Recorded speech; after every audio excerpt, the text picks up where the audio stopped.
앞에서는 자, 엔진의 성능 곡선을 이용해 가지고 자동차의 구동력과 속도를 구하는 방법에 대해서 배웠습니다. 즉 엔진의 성능 곡선 중에서 엔진의 뭐죠? RPM에 따른 요 토크 관계와 그리고 자동차의 특정 단수에서 특정 RPM에 대해서 자, 이 식 2-2 이건 뭐였죠? 자동차의 구동력 곡선이죠. 구동력을 구하는 식이었습니다. 그리고 식 2-23은 자동차의 속도를 구하는 식이었어요. 즉 엔진의 RPM과 토크 관계로부터 엔진의 특정 당수 그리고 특정 RPM에 대해서 구동력과 이렇게 속도를 우리가 구했습니다. 자, 즉 이 2-9의 그림, 즉 엔진의 성능 곡선의 자 RPM과 축토크 값으로부터 즉 자동차의 속도와 구동력을 우리가 구했었는데 자, 이 자동차의 속도와 구동력 관계로부터 우리가 여기 나온 자동차의 속도 구동력 곡선을 그릴 수가 있다는 겁니다. 자, 이걸 어떻게 그리냐면은 일단 X축은 자동차의 속도축이 되고 Y축은 자동차의 구동력 축입니다. 자, 우리가 앞에서 자 2000rpm에 대해서 한번 볼게요. 우리가 자동차가 4단으로 주행할 때 그리고 4단이면서 뭐죠? 2000rpm으로 주행할 때 그때 구동력이 얼마가 나왔었죠? 구동력이 150 몇 킬로 정도 나왔을 겁니다. 150 몇 킬로가 나왔고 그리고 그때 속도가 50 몇 킬로가 이렇게 나왔어요. 자, 즉 그럼 4단이죠. 4단이니까 요게 이제 4단에 대한 자, 쉽게 말해서 속도 구동력 곡선인데 자, 아까 4단에서 2000rpm일 때 자, 2000rpm일 때 그때 속도가 57km 정도가 나왔고 여기 57이죠. 그리고 그때 구동력이 157인가요? 그 정도쯤 나왔을 겁니다. 자, 153인가 157이 나왔을 거예요. 자, 그래서 그때 속도 57과 그때 구동력 153 이렇게 교차점이 하나가 나오죠. 그때 이 포인트 하나가 나오게 되는 겁니다. 즉 자동차 엔진의 성능 곡선과 식 2-2와 2-3으로부터 구동력과 자 속도를 구한 다음에 구동력 속도를 구한 다음에 쭉 선을 그으면은 자 이렇게 교차점이 하나가 나오게 돼요. 자, 이 점 하나를 딱 구한 겁니다. 쉽게 말해서 4단에서 그리고 2000rpm일 때 구동력과 속도를 한 포인트를 구한 거고 자, 그러면 특정 RPM, 다른 RPM 예를 들어서 뭐 3000rpm이다 혹은 4000rpm이다 이런 식으로 다른 RPM에 대해서도 역시 속도하고 구동력을 구할 수가 있을 겁니다. 그러면 역시 또 한 포인트가 나오게 되겠죠. 뭐 4000rpm도 그렇고 5000rpm도 그렇고 5800rpm 역시 마찬가지입니다. 그리고 자, 엔진의 이 RPM이 약 대략 1000rpm부터 뭐 대략 한 5800rpm 정도까지 나왔어요. 그리고 양 끝선, 즉 양 끝에 해당하는 자, 엔진의 RPM에 대해서도 역시 구동력하고 속도 관계를 이렇게 구해서 포인트를 구하고 맨 마지막에 대해서 즉 5000rpm일 때 속도하고 구동력 관계를 우리가 식 2-22와 2-23 가지고서 구한 다음에 이렇게 포인트를 하나를 이렇게 잡아요. 자, 그런 다음에 이런 각각의 RPM에 따른 구동력 속도 관계를 구한 다음에 이거를 쭉 연결해 주면 어떻게 되죠? 이게 바로 4단에서 이 자동차의 속도와 구동력에 관계되는 곡선을 하나를 이렇게 그릴 수가 있습니다. 물론 우리가 뭐 1000rpm, 2000rpm, 3000rpm 특정 RPM에 대해서 했지만 예를 들어서 1rpm 단계로 계속하면 어떻게 돼요? 이게 한 5000개 정도가 쫙 나오겠죠. 자, 즉 쭉 하여튼 여러 개가 나오더라도 이걸 쭉 연결한 선이 바로 4단에서 이 자동차의 차속과 구동력 관계를 나타낸 곡선이라고 할 수 있습니다. 역시 이 관계를 마찬가지로 3단에 대해서도 똑같이 각각 RPM에 대해서 차속 구동력 관계를 구한 다음에 이렇게 연결을 해주면 하나의 곡선이 나오고 역시 2단, 1단, 후진도 역시 마찬가지겠죠. 자, 이러한 식으로 이 엔진의 그 성능 곡선을 이용해 가지고 특히 뭐죠? RPM과 토크 곡선을 이용해서 우리가 자동차의 속도 구동력 곡선을 이와 같이 이렇게 그릴 수 있다는 겁니다. 물론 여기 나온 요 아까 2000rpm일 때 뭐 구동력하고 속도는 우리가 앞 페이지에서 구한 거하고 조금 값이 틀려요. 왜냐면 앞 페이지에서 나온 자동차 스펙하고 여기서 차속 구동력 관계를 구한 자동차 스펙은 좀 틀립니다. 요 그래프를 그리는데 사용한 자동차의 성능 관련 제어는 아래 표와 같이 이렇게 나와 있습니다. 즉 엔진의 성능 곡선과 요 자동차의 재원을 이용해서 자 차속과 구동력 관계를 2-10과 같이 자 이런 식으로 구할 수가 있습니다.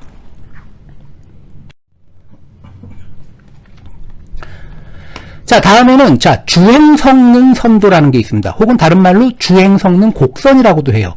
자, 그래서 이 자동차의 주행성능 곡선은 뭐냐면은, 우리가 앞에서 뭘 구했냐면은, 속도, 자동차의 엔진의 성능 곡선으로부터 자동차의 속도 구동력 선도를 구했었어요. 자, 그림 2-12였죠. 그리고 그에 앞서 좀 더 앞쪽에서 또 뭘 구했죠? 자동차의 속도에 따른 주행저항 선도를 역시 그렸습니다. 자, 이 왼쪽에 있는 그림이 자동차의 주행저항 선도고, 오른쪽에 있는 그림이 자동차의 속도 구동력 선도예요. 자, 그럼 이 자동차의 주행성능 곡선은 뭐냐면은, 자, 이 두 개, 즉, 왼쪽에 있는 그림, 자동차의 주행저항 선도하고, 그리고 자동차의 속도 구동력 곡선을 하나의 그래프에 같이 함께 동일한 척도로 같이 기입한 선도를 우리가 주행성능 선도 혹은 주행성능 곡선이라고 하는 겁니다. 자, 이 같이 그릴 수 있는 이유가 뭐죠? 주행저항 선도도 그렇고 구동력 선도도 역시 마찬가지고 다 뭐예요? X축은 뭐죠? 자동차의 속도입니다. 그리고 Y축은 뭐죠? 주행저항, 왼쪽에 있는 그림은 주행저항, 오른쪽에 있는 그림은 구동력이에요. 근데 단위가 뭐죠? 전부 다 힘입니다. 힘의 단위예요. 즉, 킬로그램 포스입니다. 즉, 같은, 자, 단위로 되어 있기 때문에 이거를 하나의 그래프로 합쳐서 그릴 수 있다는 뜻입니다. 물론, 같은 스케일로 그래요. 자, 그래서 이 주행저항 선도하고 속도 구동력 곡선을 우리가 겹쳐가지고 동일한 척도로 그리면은, 자, 오른쪽 그림과 같은 이런 그림이 나오게 됩니다. 자, 어떻게 되어 있죠? 자, 이걸 주행성능 곡선이라 그랬는데, 자, X축이 자동차의 속도 축이고, 그리고 Y축이 뭐죠? 구동력이 있고, 또 뭐죠? 주행저항 선도, 주행저항. 자, 같이 그린다 그랬으니까, 주행저항과 구동력이 Y축에 같이 들어가 있습니다. 자, 그럼 먼저, 자, 우리가 바로 앞 페이지에서 했던 속도 구동력 곡선 2-12죠. 속도 구동력 선도 4단일 때 속도 구동력 선도가 4단이 이렇게 있고, 또 3단일 때 속도 구동력 2단, 1단, 후진까지 이렇게 있습니다. 그리고 또 그럼 이제 구동력에다가 또 뭘 여기다가 겹쳐서 그린다 그랬죠? 주행저항을 같이 함께 그린다 그랬죠? 자, 이 주행저항은 뭐냐면은 우리가 앞에서 자, 사인 세타 이퀄 0도일 때 이게 뭐죠? 평지죠. 평지를 주행할 때 속도에 따른 주행저항 관계를 나타내는 그래프라 그랬습니다. 자, 평지를 주행할 때 자, 속도가 0에 가까울 때는 주행저항은 뭐만 존재한다 그랬죠? 구름저항, 즉 회전저항이 있다 그랬어요. 이 높이가 바로 회전저항이 될 겁니다. 평지에서. 그러다가 자동차의 속도가 증가하면은 주행저항이 증가해요. 왜 증가한다 그랬죠? 이제 공기저항이 추가가 되기 때문에 그럽니다. 즉 공기저항이 추가가 되면서 구름저항이 이렇게 증가한다 그랬습니다. 아, 전체 주행저항이 이렇게 증가한다 그랬어요. 그리고 그 다음에 사인 세타가 0.02일 때 이걸 보통 퍼센트로 해서 이건 2% 경사도에 해당하는 겁니다. 혹은 탄젠트 세타가 0.0이라고 생각하시면 돼요. 사인 세타하고 탄젠트 세타하고 같이 쓴다 그랬죠? 즉 그 경사도가 적을 때는. 자, 그러면 경사로가 조금 생기면 어떻게 돼요? 속도가 0일 때는 아까 평지에서는 자, 구름저항이 요거였는데 자, 경사로가 0.02%, 0.02가 됐을 때는 어떻게 돼요? 경사저항이 추가가 되겠죠. 쉽게 말해 등판저항. 요만큼이 등판저항에 해당할 겁니다. 역시 이 경사로에서도 속도가 증가하면은 마찬가지로 어떻게 되죠? 공기저항이 추가가 되니까 이렇게 전체 저항은 증가하게 될 거예요. 자, 그래서 경사로가 0.02, 즉 사인 세타가 0.02, 0.04에 대해 가지고 각각 뭐예요? 경사저항 추가분만 더해줘가지고 최초의 평지에서의 차속 주행저항 관계에 대해서 이 등판저항이 해당하는 것만큼만 더해줘가지고 평행하게 그대로 그리시면 이게 주행저항 선도라고 그랬습니다. 자, 그럼 이 주행저항 선도를 바로 자, 여기 아까 주행성능 곡선도에다가 이제 추가해서 그리는 겁니다. 조금 전에 자 뭐라 그랬죠? 구동력 선도는 아까 4단부터 후진까지 다 그렸어요. 자, 그럼 예를 들어서 자, 사인 세타가 0도인 평지일 때 주행저항이 이렇게 됐죠. 자, 요 평지에 대한 게 바로 요겁니다. 즉, 자, 0%일 때, 경사율 0%일 때, 자, 요렇게 그렸습니다. 요 높이가 뭐죠? 요게 회전저항에 해당할 거고, 속도가 증가함에 따라 공기저항이 추가가 됐기 때문에 전체 주행저항은 증가해서 이런 식으로 나오게 될 테고, 또 점선으로 된 거는 3% 경사도. 자, 요거만큼이 뭐죠? 요게 등판저항에 해당하는 거죠.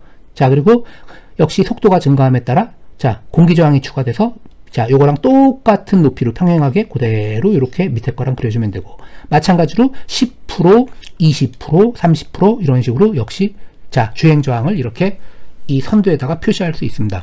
자, 이와 같이 우리가 아주 여러 페이지 앞이죠. 앞에서 구한 자동차의 주행 속도와 주행저항 관계를 나타낸 주행저항 선도하고, 그리고 2-22와 2-23을 이용해서 자, 자동차의 구동력하고 속도 관계를 구한 속도 구동력 곡선을 이렇게 하나의 그래프에 같은 스케일로 그린 거, 요걸 우리가 주행 성능 곡선도라고 합니다. 그리고 이제 뒤에 다시 설명을 하겠지만 이 주행 성능 곡선, 혹은 또 다른 말로 뭐라 그랬죠? 주행 성능 선도라고도 한다 그랬죠? 요 그래프를 이용해서 우리가 이 자동차의 잉여 구동력이 어떻게 되고, 그리고 잉여 구동력이 있다는 건 무슨 얘기죠? 자동차가 가속을 할 수 있다는 뜻입니다. 그래서 자동차가 가속을 할 수 있냐 없냐, 그리고 이 자동차의 최고 속도는 어떻게 결정할 수 있는가라는 것을 이 주행 성능 곡선을 이용해서 우리가 뒤에서 이제 구하는 방법에 대해서 다시 좀 배우게 될 겁니다.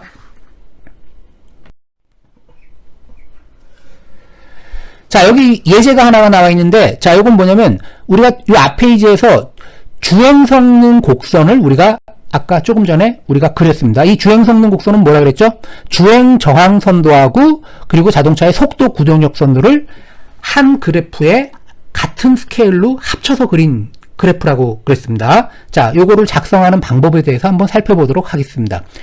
자, 요 예제는 여기 첨단 자동차 셋이라는 요 책에서 참조해가지고 제가 여기다가 표기한 문제라고 생각하시면 됩니다.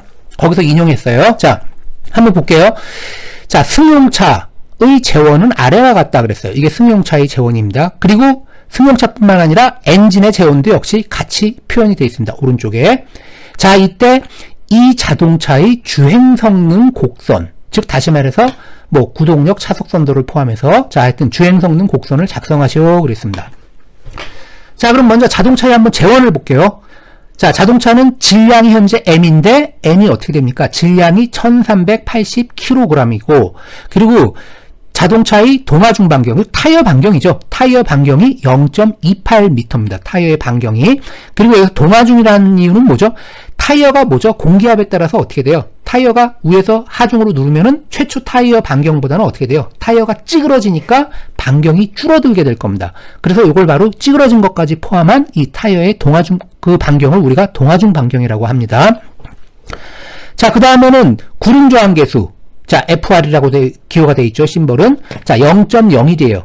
자, 구름 저항 계수가 0.01이라는 건 뭐죠? 자, 구름 저항 계수는 자동차의 구름 저항을 자동차의 무게로 나눠준 거를 구름 저항 계수라 그런다 그랬습니다. 즉, 무게에 대한 비율이죠. 한마디로 말해서 무게에 대한 구름 저항의 비율을 우리가 구름 저항 계수라고 한다 그랬습니다. 즉, 이 자동차의 구름 저항 계수가 0.01이라는 것은 뭐예요? 차량 무게의 약 1% 정도가 구름 저항으로 나타난다는 뜻입니다. 즉, 차량이 대략 1380kg이면 구름 저항은 몇 킬로가 나온다는 거죠?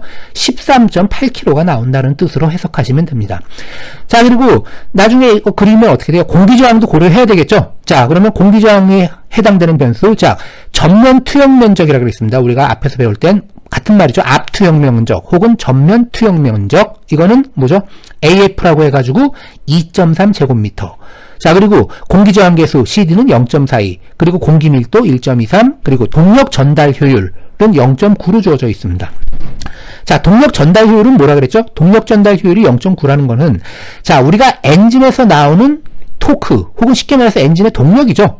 동력이 만약에 100마력이다 그러면은 이 동력 혹은 토크가 최종적으로 타이어에 전달이 돼가지고 그 타이어에 전달된 토크 혹은 동력에 의해서 구동력이 발생한다 그랬습니다. 자, 근데 엔진에서부터 타이어까지 동력이 전달되는데 바로 직접적으로 연결이 안 돼 있고 어떻게 돼 있다 그랬죠? 동력 전달 과정을 통해서 전달된다 그랬죠. 즉, 엔진에서부터 나온 거는 클러치, 변속기, 추진축, 종감속기호, 차동장치, 그리고 뒷차축, 그리고 타이어로 이렇게 동력 전달 과정을 통해서 엔진의 동력이 타이어로 전달된다 그랬습니다. 그럼 결국 뭐예요? 동력이 전달되는 동안에 에너지 손실이 있다 그랬죠? 그 에너지 손실이 쉽게 말해서 뭐예요? 10%가 발생한다는 뜻입니다. 즉, 엔진 마력의 뭐죠? 90%만 동력이 전달된다고 생각하시면 돼요. 즉, 0.9라는 건. 자, 그래서 엔진이 100마력이면은 차축에 전달되는 마력은 90마력이 전달된다고 생각하시면 됩니다. 자, 그리고 우리가 그 자동차의 구동력 혹은 속도 구할 때 직접적으로 사용한 게 뭐였죠? 바로 기어의 감속비가 되는 겁니다. 즉, 뭐죠? 기어의 감속비는 두 개에 의해서 영향을 받는다 그랬죠? 총 감속비는 뭐라 그랬죠? 변속기에 의해서 감속이 한 번 되고, 자, 물론 이 변속기의 그 감속은 기어 1단, 2단, 3단, 4단에 따라서 기어의 크기가 다 틀리니까 단수에 따라서 틀릴 겁니다. 하여튼 변속기의 단수, 즉 변속기의 감속비에다가 추진축을 거쳐서 최종 어떻게 뭐예요? 종감속기에서 한 번 더 일률적으로 다 감속을 한다 그랬죠. 그래서 변속기의 감속비에다가 종감속기의 감속비 두 개를 곱한 게 최종 총 감속비 I 값이 된다는 겁니다. 자, 그래서 이 자동차가 1단으로 주행할 때는 총 감속비가 15.4가 돼요. 즉 엔진의 회전수가 타이어로 전달되면은 뭐예요? 회전수는 15.4분의 1로 준다는 뜻이겠죠. 물론 토크는 반대로 15.4배로 증가하게 될 겁니다. 단 동력 전달 효율을 고려 안 했을 때, 자, 그리고 2단으로 기어를 2단에 갈 때는 변속비가, 자, 총 감속비가 9.43, 3단일 때는 6.12, 4단일 때는 4.10, 자, 이렇게 주어져 있습니다. 자, 그리고 우리가 자동차의 구동력을 구하려면 어떻게 했어요? 구동력. 자, 토크를 알아야 된다 그랬죠? 그래서, 자, 이거는 이 자동차의 엔진 성능 곡선입니다. 자, 엔진의 RPM에 따른, 자, 여기 토크 관계가 이렇게 나와 있죠? 토크 관계가 이렇게 주어져 있습니다. 그리고 토크 축은, 자, 오른쪽 이 축이 돼요. 이 토크가 이렇게 나와 있고, 그리고 이제 왼쪽 축은 뭐죠? 출력이죠, 출력. 여기 뭐 제동 출력이라고 되어 있는데, 우리 앞에서 배운 그냥 출력이라고 생각하시면 됩니다. 즉, 엔진의 RPM에 따른 출력 곡선은 뭐죠? 요 곡선이 바로 출력 곡선입니다. 이렇게 출력 곡선이 이렇게 나오게 돼요. 자, 그래서 여기 주어진 자동차의 제원과, 그리고 엔진의, 자, 성능 곡선을 이용해가지고, 우리가 앞 페이지에서 그 설명했던 그 자동차의 주행 성능 곡선을 그리는 방법에 대해서 좀 더 자세히 설명을 하도록 하겠습니다.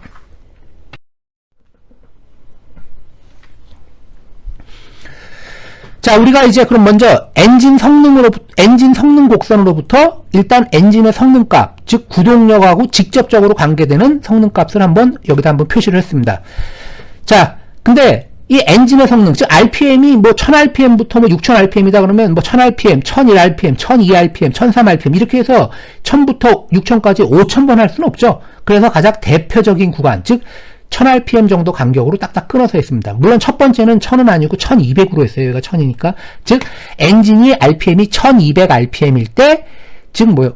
이 엔진의 토크하고 출력을 구했고, 그 다음 2000rpm, 3000rpm 쭉 해서 1000rpm 간격으로 해서 엔진의 토크하고, 자, 출력 관계를 한번 여기서 구했습니다. 요 그래프에서. 자, 그럼 한번 볼게요.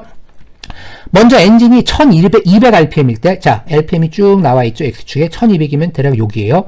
1200rpm일 때, 자, 먼저 토크 한번 볼까요? 토크 곡선은 이렇게 돼 있습니다. 자, 1200rpm 때 토크가 이렇게 돼 있고, 자, RPM이 올라가면서 증가하면서 토크도 증가하다가 어느 순간인가부터 RPM이 증가하면서 하여튼 토크가 이렇게 감소하는 형태로, 자, 요런 약간 위로 볼록인 형태로 이렇게 나와 있습니다. 자, 그럼 엔진이 1000rpm일 때, 자, 1000 여기죠. 쭉 위로 올라가요. 쭉 올라가면은 여기 토크 곡선이랑 만나죠. 쭉 올라가서 여기 딱 만났습니다. 자, 요 점이죠, 바로. 그러면 여기 오른쪽이 토크 축이니까 여기서 토크 축, Y축으로 쭉 가면은 그때 만나는 요 점. 요게 바로 1000rpm일 때 엔진의 토크가 되는 겁니다. 요 값이 대략 여기가 50이고 여기가 100이니까 80이라고 이렇게 구했고, 그 다음 마찬가지로 그 다음 토크 먼저, 그 다음 뭐죠? 출력 볼게요. 1200rpm일 때, 자, 출력 곡선이 있죠? 파워.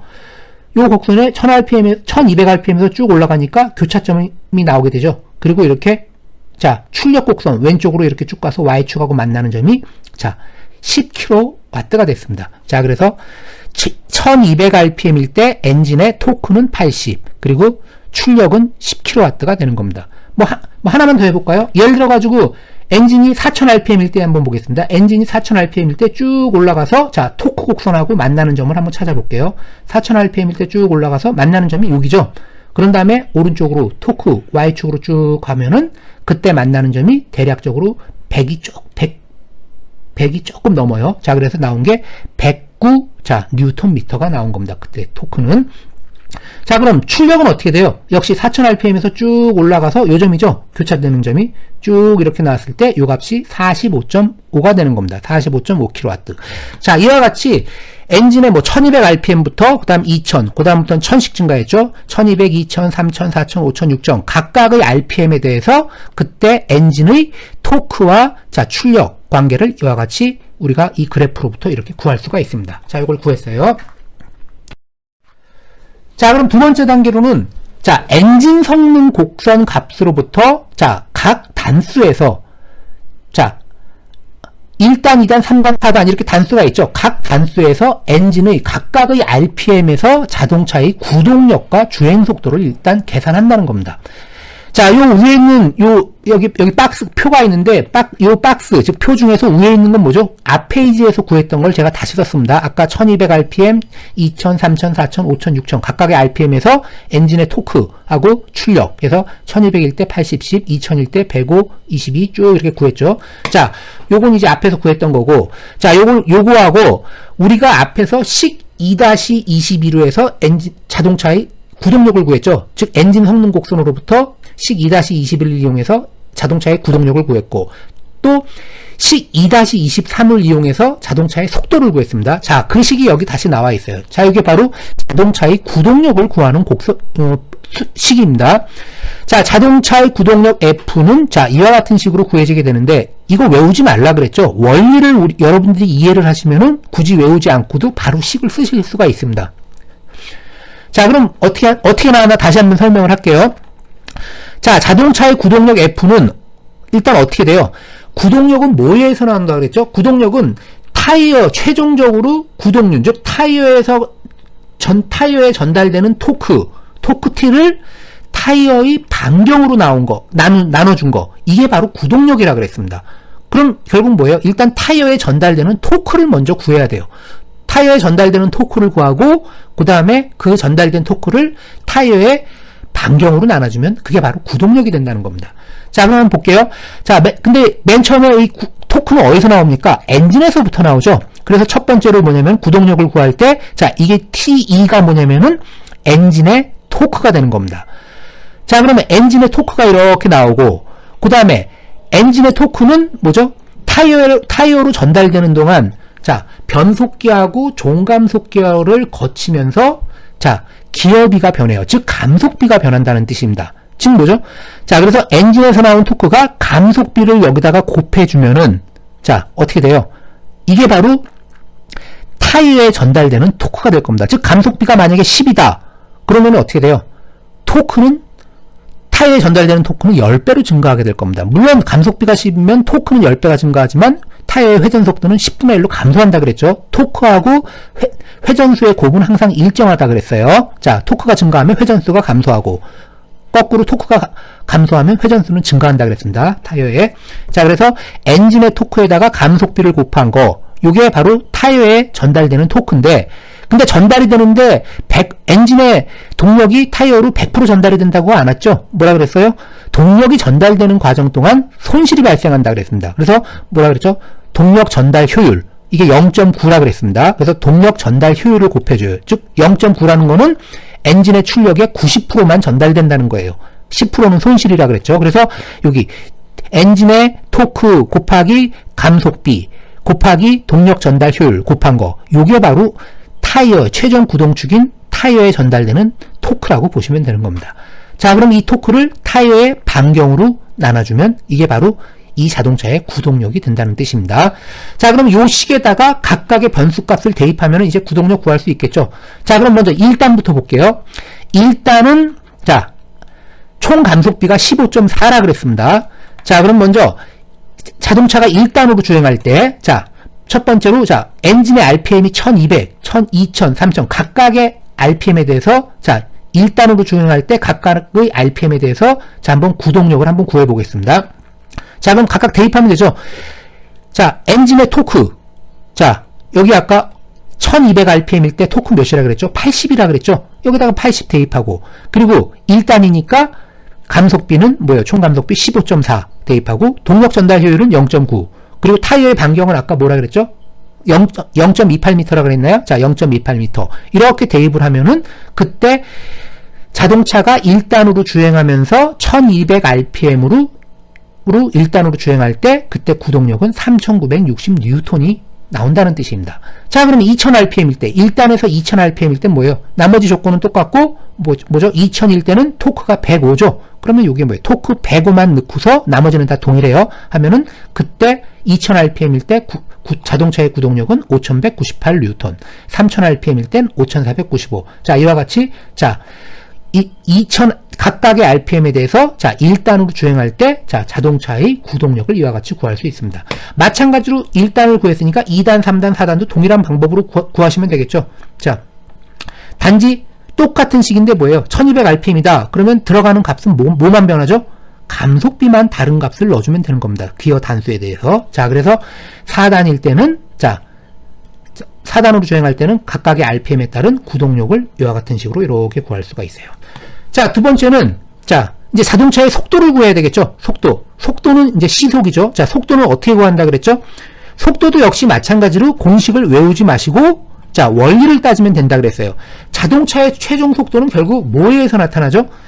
타이어에 의해서 나타나는 겁니다. 즉 시속이니까 타이어가 1시간 동안 몇 바퀴 굴러가는가를 우리가 알고서 그리고 타이어가 한 바퀴 굴러갈 때 진행하는 거리, 즉 타이어 원둘레죠. 타이어 원둘레는 2πr이에요. 즉 타이어 원둘레 2πr에다가 타이어가 1시간 동안 몇 바퀴 굴러가는가, 즉 굴러가는 바퀴의 회전수를 곱하면은 이게 바로 그 자동차의 속도가 된다는 겁니다. 자, 그럼 하나하나 볼게요. 자, 맨 처음에 자동차의 속도를 구할 때 NE가 뭐냐면은 엔진의 회전수입니다. 엔진의 회전수. 자, 그러면 엔진의 회전수가 결국 타이어의 회전수로 전달이 될 텐데, 자, 이 엔진의 회전수는 뭐죠? 감속비가 있다 그랬죠. 각각 1단, 2단, 3단, 4단. 감속비가 다 틀리다 그랬으니까, 자, 이 엔진의 회전수를 감속비로 나눠준 게 결국 뭐죠? 타이어의 회전수가 될 겁니다. 엔진의 회전수를 감속비로 나눠준 게 타이어의 회전수가 되고, 자, 그리고, 자, 그러면 IT분의 NE가 뭐죠? 이게 RPM이니까, N이면 RPM이니까 IT분의 NE는 타이어의 분당 회전수가 될 거예요. 자, 그러면 타이어가 1분 동안 굴러가는 거리, 즉 거리는 어떻게 되죠? 타이어 원둘레가 2πr이죠. 그래서 여기다가 2πr을 곱해주면은 타이어가 1분 동안 주행하는 거리가 되는 겁니다. 자, 근데 우리가 이거는 뭐예요? 1분이 아니고 시속이죠. 그럼 1분은 60분이니까 곱하기 60분을 해주면은 결국 어떻게 돼요? 1분 동안 굴러가는 자동차의 속도가 된다는 겁니다. 자, 근데 여기서 타이어의 반경은 미터 단위로 주어졌어요. 그럼 결국 뭐죠? 1시간 동안 주행하는 거리는 결국 뭡니까? 시속 몇 킬로미터가 아니라 시속 몇 미터 per hour가 미터 단위로 시속이 나타나 있습니다. 그러니까 이거를 킬로미터 단위로 환산하기 위해서는 자 1000m가 1km니까 결국 1000으로 나눠주면 될 겁니다. 1000m로. 자, 그래서 속도 V는 이와 같이 IT분의 N이 2πr 에다가 1000분의 60, 요 식으로 해서 자동차의 속도를 구할 수 있다는 겁니다. 자, 그러면 요 식에다가 이제 대입만 하면 되죠. 수치. 자, 그래서 처음 뭐죠? 엔진이 뭐 1단부터 볼게요. 자동차가 1단으로 주행을 하는데 엔진이 1단으로 주행하면서 엔진이 1200rpm이다. 그러면 어떻게 돼요? 먼저 엔진 1200rpm, 1200 써주고 그리고 2πr 타이어 반경 넣고, 자 1단이니까 감속비가 15.4예요. 그럼 15.4 넣어주고 그 다음 1000분의 60 해주면 그때 1단으로 주행하면서 1200rpm으로 주행할 때는 자동차의 속도가 시속 8.2km, 그리고 2000rpm일 때는 뭐죠? N값만 변화를 주면 되겠죠. 1200 대신에 2000rpm으로 1단으로 주행할 때는 13.7km 시속, 이렇게 쭉 이렇게 전부 다 자 우리가 1단일 때의 속도를 구할 수 있습니다. 각각의 rpm에 대해서. 마찬가지로 4단도 마찬가지로 뭐예요? 다 동일한데 I 값만 변해주면 되죠. 자 4단일 때는 제가 이거 I4죠. I4인데 제가 1로 썼네요. 요 IT 값에다가 1단은 15.4가 들어갔지만 4단일 때는 이게 4.1이 들어가면 되겠죠. 자, 그래서 4단으로 주행할 때는 자, 엔진이 1200rpm일 때는 시속 30km, 그리고 쭉 가서 6000rpm일 때는 대략 시속 154.5km 정도의 속도로 주행한다는 것을 알 수가 있습니다.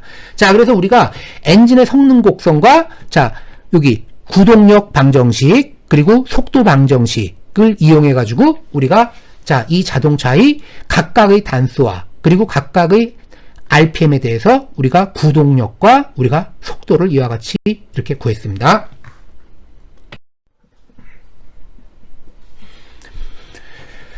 자, 그러면 우리가 앞에서 구동력과 속도를 구했어요. 자, 즉 각각의 단수에 대해서 단수 그리고 RPM에 대해서 구동력과 속도를 구했으니까 앞에서 구한 구동력과 속도 가지고 어떤 곡선을 그릴 수 있죠? 즉 자동차의 속도에 따른 구동력 선도를 구할 수가 있습니다. 자, 근데 우리가 자동차의 성능 곡선에는 속도 구동력 선도 말고 또 뭐가 들어간다 그랬죠? 속도에 따른 주행 저항 선도도 같이 들어가야 된다 그랬습니다. 그래서 이번에는 이 자동차의 주행 저항을 한번 구해보기로 하겠습니다. 즉 주행 저항, 즉 운동 저항 같은 말입니다. 자, 주행 저항을 구하는데 맨 처음에 이제 구름 저항을 먼저 구할게요. 자, 구름 저항을 우리가 RR이라고 그랬습니다. 구름 저항은 어떻게 구한다 그랬죠? 구름 저항 계수에다가 차량의 무게 W를 곱하면 그게 구름 저항이라고 한다 그랬습니다. 근데 최초에 이 자동차는 무게가 주어진 게 아니고 질량 M으로 주어졌어요. 그러니까 무게로 하려면 어떻게 하면 되죠? W는 mg니까 중력과 속도 g를 곱해주면 되겠죠. 자, 그래서 구름저항 RR은 구름저항계수 FR에다가 mg를 곱해주면 됩니다. 자, 그래서 각각 수치를 대입하면 구름저항계수는 0.01, 그리고 차량의 질량 1380kg, 그리고 중력과 속도 9.8인데 그냥 단순화하기 위해서 그냥 10으로 넣습니다. 자, 그래서 이때 이 자동차의 구름저항은 138N이라는 값을 우리가 알 수가 있습니다. 자, 구름저항이 138인데 이 구름저항은 뭐예요? 구름저항 선도에서 거의 속도가 0에 가까울 때가 138이겠죠. 자, 근데 속도가 증가함에 따라 어떻게 됐어요? 쭉 증가하면서 공기저항이 추가되면서 구름저항이 전체 저항이 이렇게 증가를 했습니다. 자, 그래서 이 추가분, 즉 공기저항도 우리가 구해야 될 거예요. 자, 그래서 우리가 공기저항은 앞에서 배울 때 어떻게 했습니까? RA는 2분의 1 ρ CD AF VR의 제곱이라는 식으로 우리가 공기저항을 앞에서 구했었습니다. 자, 그럼 요 식에 대해서 이제 우리가 대입만 하면 되겠죠. 자, 먼저 여기서 자, 모든 자동차의 속도에 대해서 구할 수가 없으니까 그냥 단순하게 시속 50km일 때, 즉 미터로 환산하면 13.8m/s, 그리고 자동차의 속도가 시속 100km일 때, 그리고 시속 150km일 때 요 세 경우에 대해서만 우리가 자, 공기저항을 한번 구했습니다. 자, 그럼 먼저 공기저항 RA는 2분의 1, 자, 맨 처음에 뭐죠? 로가 뭐죠? 1.23이라 그랬고, 그리고 공기저항계수 앞에 0.42, 그리고 차량의 전면 투영 면적은 2.3제곱미터라 그랬고, 그리고 자동차의 속도, 정확히 말하면 자동차의 속도가 아니고 뭐라 그랬죠?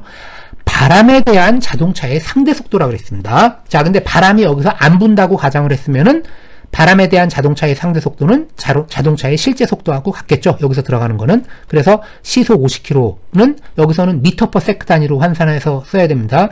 자, 그러면 13.8m/s가 됩니다. 그래서 13.8m의 제곱 해서 구하면은 자, 시속 50km일 때, 즉 다시 말해서 13.8m/s일 때 공기저항은 113N이라는 값이 나오게 됩니다.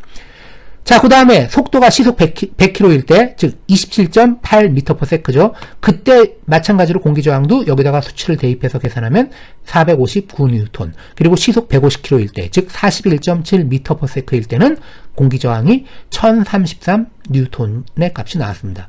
자, 그리고 여기서 공기저항은 속도의 제곱에 비례한다 그랬죠. 물론 100하고 150은 2배는 아니지만 50하고 100은 딱 2배예요. 즉 속도가 50에서 100으로 2배로 증가했더니 공기저항은 113에서 459로 자, 4배로 증가하게 된 겁니다. 자, 물론 수치는 정확하지는 않지만 이건 이제 소수점 문제고, 하여튼 공기저항은 속도가 2배가 되면 4배로 이렇게 증가하게 됩니다. 자, 그 다음에 이제 등판 저항도 역시 구해야 돼요. 왜 등판 저항을 구해야 되죠? 자동차의 속도하고 주행 저항 선도를 그릴 때 요거는 뭐죠? 위에서 구한 요 구름 저항하고 공기 저항까지 요 두 개 가지고서 뭘 구할 수 있습니까? 주행 저항 선도에서 평지에서 주행할 때, 즉 세타 경사도가 0일 때, 자, 속도에 따른 주행 저항 선도를 이렇게 그릴 수가 있습니다.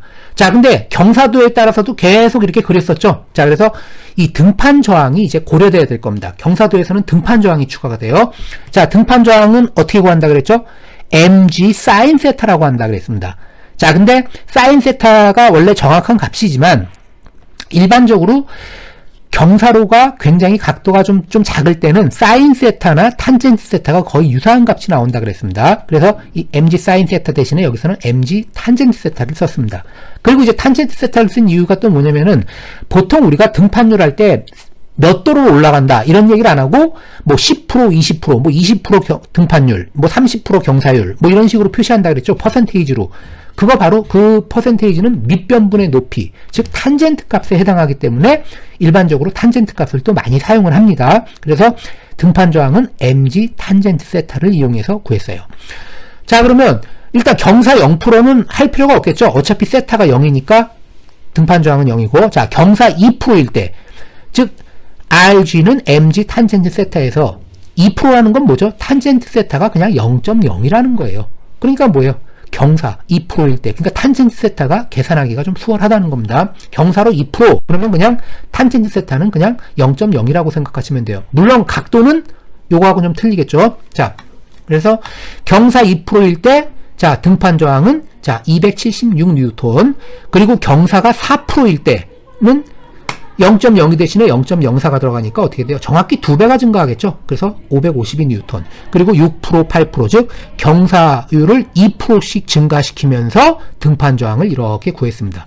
그러니까 2%씩 증가됐으니까 0.02, 0.04, 0.06. 즉 2% 증가할 때마다 결국 어떻게 증가해요? 등판 저항은 각각 276뉴턴씩 계속 이렇게 증가하게 될 겁니다. 2% 증가할 때마다. 자, 그래서 자, 이 자동차의 운동 저항도 계산을 했습니다. 구름 저항, 공기 저항, 그리고 등판 저항을 이제 계산을 했어요.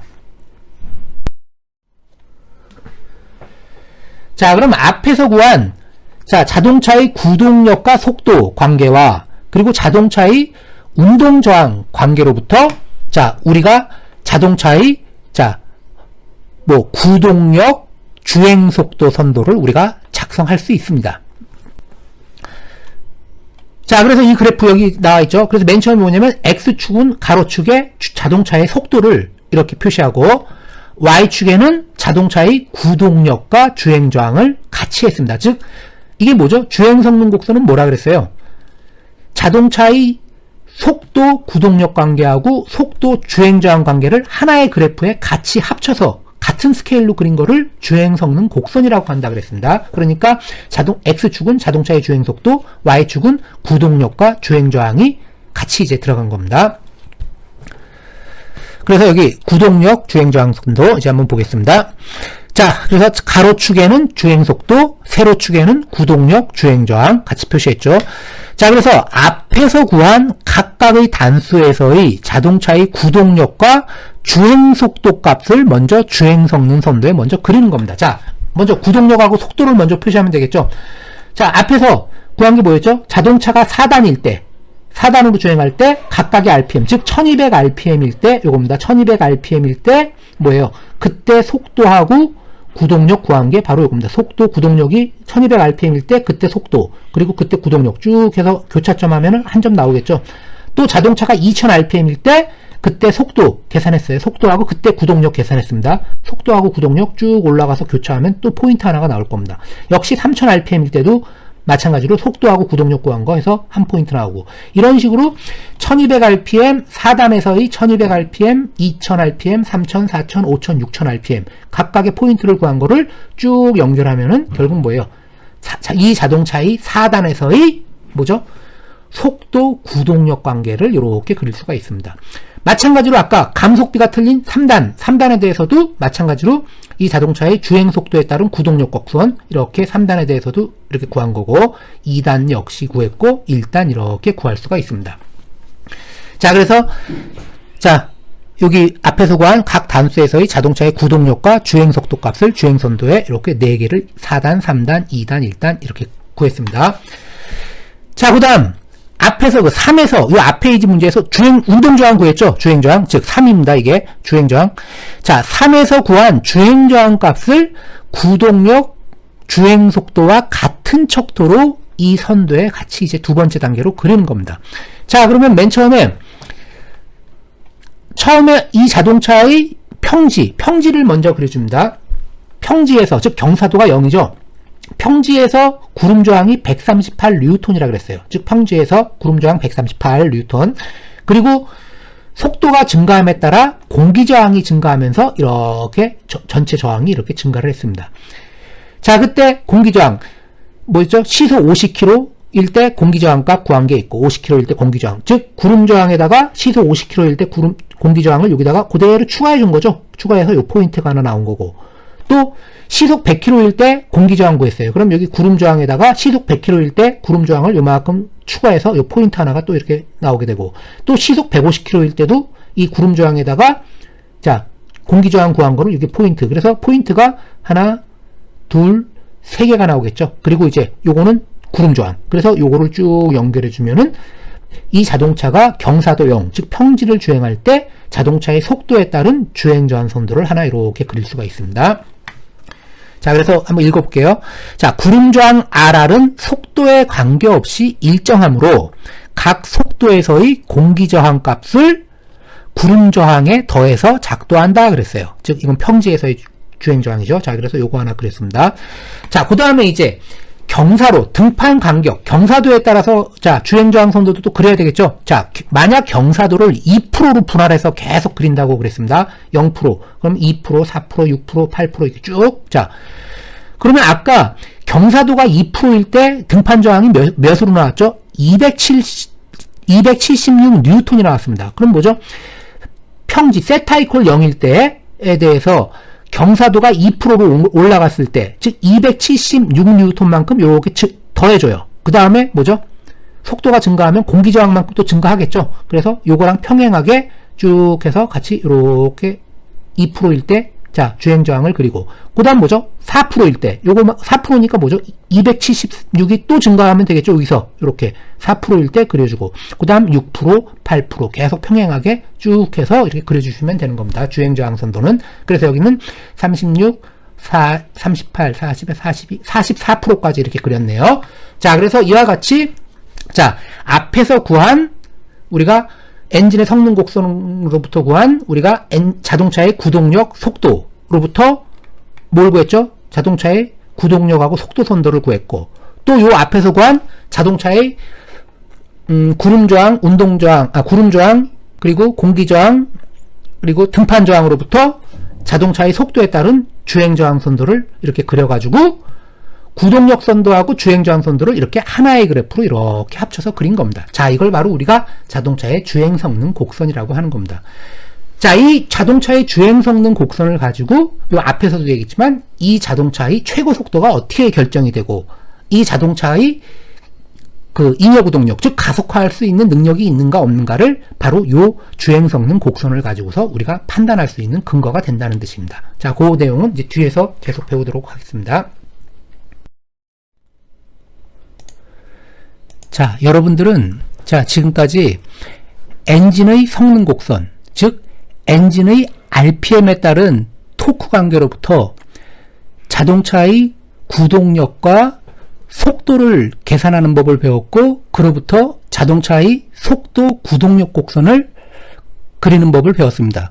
그리고 자동차의 운동 저항을 계산한 후 그 운동 저항 값을 이용해서 자동차의 주행 저항 선도를 그리는 법을 배웠어요. 그리고 차속 구동력 선도하고 자동차의 차속 주행 저항 선도, 이 두 개를 같은 척도로 해서 하나의 그래프로 합쳐가지고서 우리가 이 주행 성능 곡선이라는 것을 우리가 그리는 법을 배웠습니다. 자, 지금부터는 이 주행 성능 곡선을 어떻게 해석하는지에 대해서 좀 더 자세히 배우도록 하겠습니다. 자, 주행 성능 곡선의 임의 단에서의 구동력, 뭐 특정 단위죠. 뭐 1단, 2단, 3단, 4단. 자, 특정 단에서의 구동력 곡선이 총 주행 저항 곡선보다 위에 위치할 때, 즉 여유 구동력이 존재할 때 차량은 가속 또는 경사로를 주행할 수 있다 그랬어요. 자, 무슨 얘기냐면은, 자, 예를 들어서 4단 가지고 한번 보겠습니다. 자, 요게 우리가, 자, 이게 4단에 대한, 자, 속도 구동력 관계죠. 자, 뭐 특정, 예를 들어가지고 이 4단에서 자동차가 자 경사로가 0인, 즉 평지를 주행한다고 하겠습니다. 자, 평지를 주행할 때 주행 저항은 어떻게 되죠? 자, 요게 구름 저항이라 그랬어요. 그리고 속도가 증가함에 따라 공기 저항이 추가가 돼 가지고 이렇게 속도가 증가함에 따라 자 전체 저항이 이렇게 나타난다고 했습니다. 자, 이게 경사도가 아닌 평지에서의 구름 저항 곡선이에요. 속도에 따른 구름 저항 곡선. 자, 그리고 4단으로 주행할 때 4단의 속도에 따른 구동력 관계가 또 이렇게 나타났습니다. 자, 여기서 여유구동력이 존재할 때 차량은 가속 또는 경사로를 주행할 수 있다 그랬는데, 자, 예를 들어가지고 이 자동차가 4단으로 현재 시속 50km로 주행하고 있다고 하겠습니다. 자, 50km면 어떻게 되죠? 쭉 50km에서 올리면은, 자, 한 요 정도쯤 되겠죠? 자, 이 50km일 때 구동력은 이렇게 가면은 1000N이 넘어요. 한 3,400 정도 되겠죠?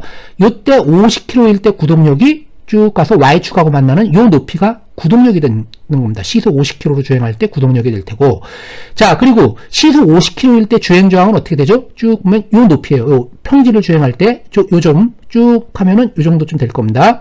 그러면 결국 50km로 주행할 때는 어떻게 돼요? 구동력은 이만큼, 주행 저항은 요거, 즉 뭐죠? 요 높이. 50km일 때 여기서 요 높이를 뺀, 즉 요 구간이 바로 시속 50km로 주행할 때 이 자동차 구동력에서 주행 저항을 뺀 좀 뭐죠? 잉여 구동력이 된다는 뜻입니다. 잉여 구동력 혹은 여유 구동력 같은 말이에요. 그럼 여유 구동력, 즉 잉여 구동력이 있으면 어떻게 된다 그랬죠? 뉴턴의 제2법칙 시그마는 F 이퀄 M에서 A는 M분의 F라 그랬습니다. 즉 뭐죠? F가 바로 잉여 구동력이라고 그랬죠. 즉 질량 M인 자동차에 시그마 F라는 잉여 구동력이 존재하면 그 자동차는 가속을 할 수 있다는 뜻입니다. 즉 속도를 증가시킬 수 있다는 뜻이에요. 그럼 결국 이 시속 50km일 때는 잉여 구동력이 이만큼 있으니까 이제 악셀레이터를 밟으면 어떻게 돼요? 타이어의 회전 속도가 빨라지겠죠. 엔진의 회전 속도가 빨라지니까 타이어의 회전 속도도 빨라질 겁니다. 자, 그럼 어떻게 돼요? 속도가 점점 증가를 해요. 쭉 속도가 증가하면 그에 따라서 구동력도 이렇게 같이 이런 경향으로 나타나게 될 겁니다. 자, 시속 100km에 도달을 했어요. 자, 시속 100km일 때는 구동력이 한 이 정도 됩니다. 높이가 이렇게. 그때 주행 저항은 이 정도 돼요. 공기 저항이 좀 많이 증가했죠. 그래도 시속 100km일 때도 어떻게 돼요? 구동력에서 주행 저항을 뺀 이 부분이 뭐죠? 잉여 구동력, 즉 여유 구동력이 된다는 뜻입니다. 여유 구동력이 존재하면 어떻게 된다 그랬죠? 차량을 가속화할 수 있다 그랬습니다. 그럼 어떻게 돼요? 악셀을 밟으면은 차량은 더 빨리 주행을 할 수 있다는 뜻입니다.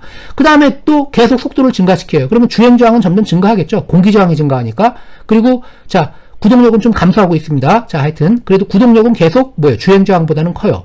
자, 그러다가 계속 주행하다가 시속 한 150km 정도쯤 가니까 구동력과 주행 저항의 크기가 일치하는 점이 딱 교차하는 지점이 생기게 될 겁니다. 자, 이때는 어떻게 되죠? 잉여 구동력이 0이 되는 순간입니다. 즉 시속 150km에서는 잉여 구동력이 0이기 때문에 이때는 아무리 악셀을 밟는다고 하더라도 뭐예요? 구동력이 주행 저항보다 크질 않잖아요. 잉여 구동력이 없기 때문에, 즉 여유 구동력이 없기 때문에 이 자동차는 더 이상 가속을 할 수 없다는 뜻입니다. 자, 그래서 즉 여유 구동력이 존재할 때, 즉 구동력이 주행 저항보다 클 때에 해당하겠죠. 여유 구동력이 존재할 때 차량은 가속 또는 경사로를 주행할 수 있다는 뜻입니다. 자, 이 경사로를 주행할 수 있다는 건 뭐죠? 예를 들어서 우리가 이번엔 경사로가 0%가 아니고 뭐 여기 0, 2, 4. 자, 4%라고 하겠습니다. 4%. 요 라인이죠. 그래도 역시 뭐예요? 50km로 주행하면은 구동력은 여기, 주행 저항은 요 높이니까 아직도 잉여 구동력이 있어요. 즉 잉여 구동력이 있으니까 역시 경사로도 역시 올라갈 수 있다는 겁니다. 쭉 가다가 이번에는 뭐예요? 경사로는 평지보다는 주행 저항이 크겠죠.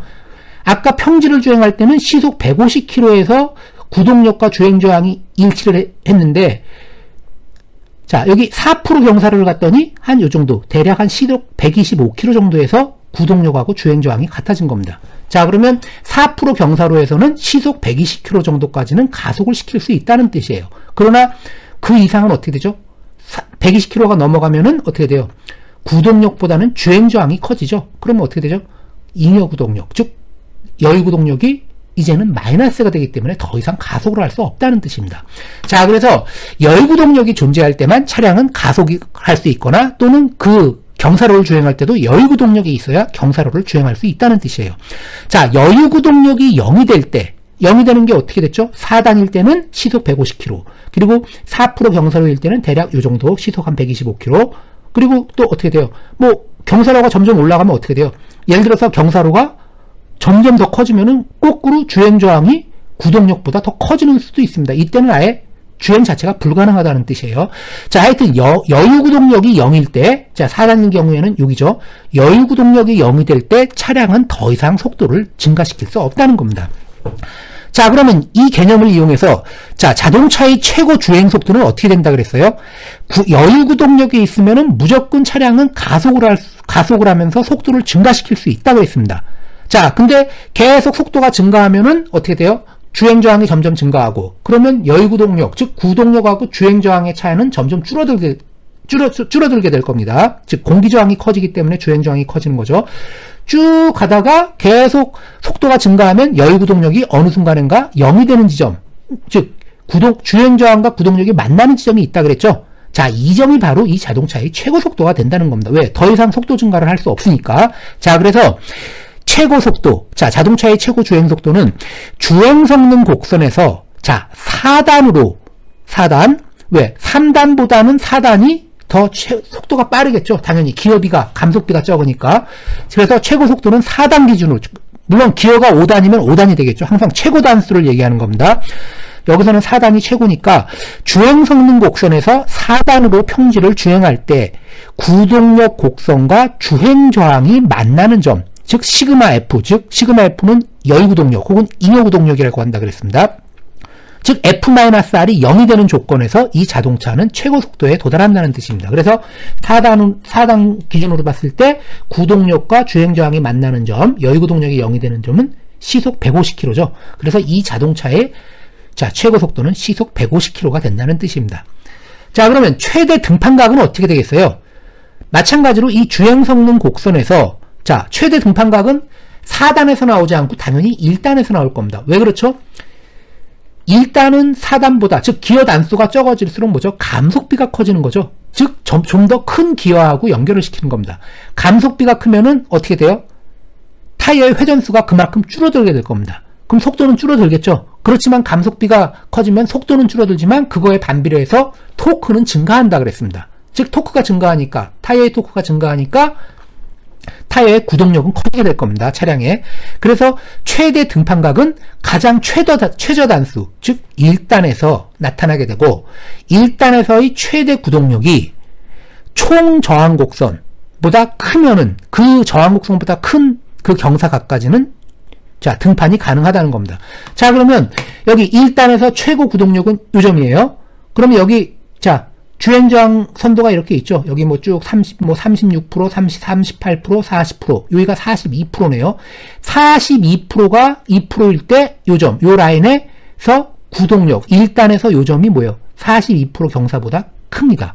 자, 그래서 이 자동차는 결국 이 주행 성능 곡선에서 봤을 때 이 자동차의 최대 등판 각은 결국 뭐냐면 42%가 된다는 겁니다. 물론 근데 이 42%를 자유롭게 올라갈 수는 없어요. 왜? 요 점은 크지만 같은 1단 내에서도 요 구간을 뺀 나머지는 어떻게 돼요?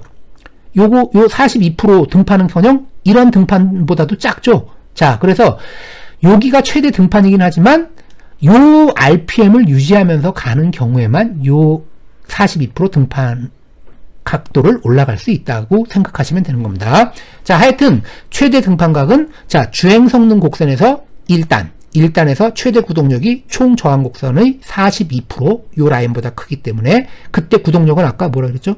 앞에서 계산했을 때 5495N이었습니다. 이때가 자, 최대 등판 각도가 되는 겁니다. 42%. 그때 주행 저항보다 5495N이 크죠. 그래서 여기를 올라갈 수 있다는 겁니다. 42%. 자, 물론 속도가 증가하면은 이제 못 올라가겠죠. 자, 주행, 공기 저항까지 증가하기 때문에. 자, 그래서 탄젠트 세타, 즉 0.42, 즉 42% 등판각인데 이걸 세타로 환산하면은 약 22도 정도에 해당하는 겁니다. 그래서 이 자동차의 최대 등판각은 자, 42% 또는 세타로 치면은 22도가 최대 등판 각도가 되는 겁니다.